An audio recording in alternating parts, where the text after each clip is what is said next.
Olá, disciplina de análise e projeto de sistemas. Eu sou o professor Marcos Rodrigues, etec.sp.gov.br. E dando continuidade aos nossos estudos de modelo conceitual e seus elementos,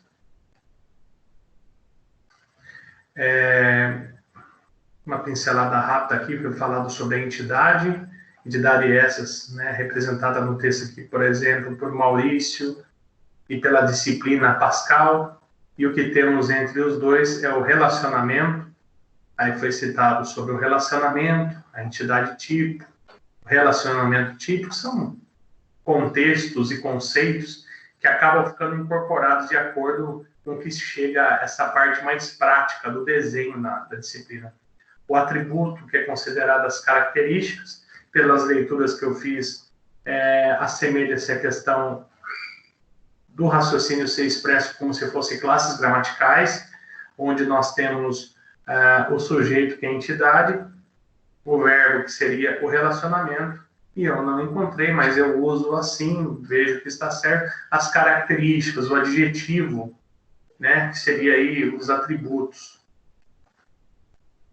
Nós temos um mini-mundo, aquilo que um pedaço do mundo que queremos trabalhar, aí o que deseja-se para um sistema, e aí uma representação que foi feita aqui, tá?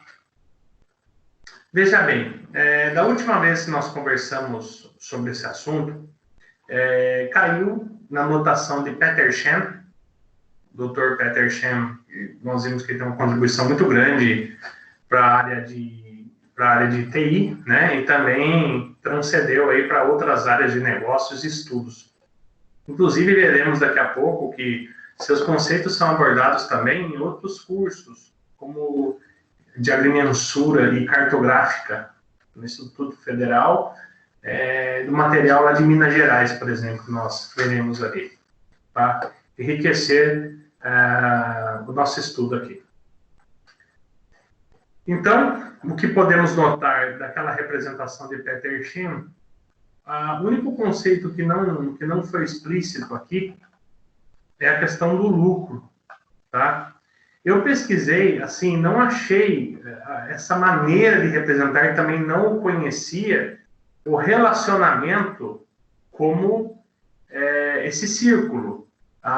O relacionamento é expresso através de um losango, como se fosse um losango de decisão, mas aqui ele tem essa ideia do relacionamento entre as entidades, nesse caso aqui a participação, o relacionamento entre o proprietário e, lógico, os seus respectivos atributos, e podemos perceber que eu parti para o raciocínio se isso aqui é uma entidade fraca, então ainda estou pesquisando, não achei um colega ainda para trocar uma ideia, para discutir sobre esse assunto.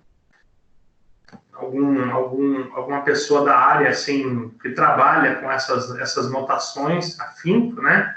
Mas o que nós podemos perceber é assim, aqui nós temos o atributo valor-lucro. E essa entidade, então, ela poderia ser representada pelo lucro. O lucro envolvido pela loja através dos meses, né? Essa é a ideia. O conceito que nós abordaremos na sequência é restrições de integridade. Mas para isso, antes, eu queria dar uma colorida na nossa vida aí, falando sobre o modelo de entidade e relacionamento nesse curso aqui, ó. Dr. Petersen. E o mundo está cheio de coisas que possuem características próprias e que se relacionam entre si. Características próprias, podemos pensar nos atributos e relacionam entre si. Então, o relacionamento entre as entidades, né? O modelo entidade e relacionamento MER é uma ferramenta de linguagem gráfica, né, senhores? Através desse projeto de representação, ele é utilizado durante a fase do projeto, a modelagem da parte conceitual de dados. Uma divisão que as siglas acabam se misturando, para nós de informática, a gente acaba tornando ele uma coisa só, na prática. Fala MER, O MER, ele é uma linguagem de modelagem gráfica. Então, é representada aqui pelo relacionamento, pela entidade, mais abaixo é comentado sobre esse retângulo aqui. E o MER, ele é usado como uma ferramenta de modelagem, através do diagrama entidade e relacionamento, utilizado aqui, fazendo uma ressalva, nas disciplinas, a disciplina de planejamento, desenvolvimento, trabalho de conclusão de curso, pelo menos temos utilizado nos trabalhos da ETEC. Essa ideia dessa modelagem gráfica com o conceito do DER, Diagrama, Entidade e Relacionamento, nós produzimos essa simbologia aqui, tá? A princípio, nos trabalhos de TCC, não temos utilizado, pelo menos no curso de informática, essa representação utilizando a notação de Peter-Shen. Lembrando que existem notações assim, baseadas nele, que é muito discutido hoje em dia, UML, né? E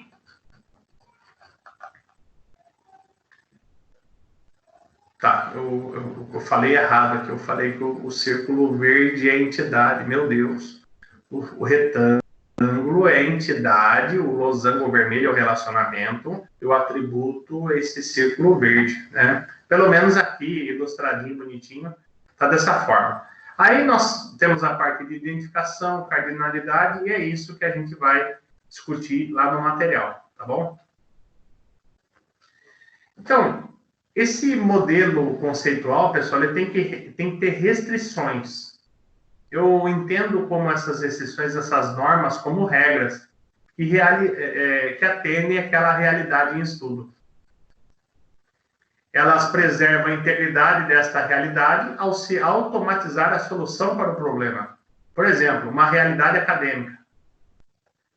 Um aluno, ele pode estar matriculado em uma disciplina, e no máximo 7. Então, temos uma restrição de uma norma a ser seguida. Expressando essa ideia, nós partimos, então, para a cardinalidade. Tá? A cardinalidade é uma entidade tipo X, é o número mínimo e o máximo da participação daquela entidade em relação à outra. Pode estar associado a um relacionamento tipo R. Eu acho mais fácil demonstrar isso aqui. Então, nós temos aqui a entidade aluno, com os seus atributos matrícula e nome. Do outro lado, nós temos a disciplina, que tem aí o atributo, né? Pode ver que está preenchido em preto aqui. Dá para perceber que é a chave primária, a identificação. Não se pode falar isso, porque é a parte... eu já estou falando lá na parte física, nós estamos falando ainda do modelo conceitual a conceito, é o que determina a entidade em questão. Então, nós temos o código e temos o nome, tá? Então, aqui no meio, veja, não está sendo representado por esse autor que produziu esse material o relacionamento em forma de losango. Então, o relacionamento do verbo utilizado seria o cursa. Então, olhando do aluno para a disciplina, o aluno, ele cursa no mínimo 0 e no máximo, pensando naquele texto acima, 7. A disciplina é cursada pelo aluno, cardinalidade mínima e máxima. Mínima, quanto nós teríamos? Por nenhum aluno. E no máximo, 7. E com isso, senhores, nós demos uma pincelada aqui, pegando o elemento da notação de Peter-Shen e expressando uma cardinalidade mínima e uma cardinalidade máxima em relação a essas duas entidades. Ok? Obrigado pela atenção e até a próxima aula. Valeu!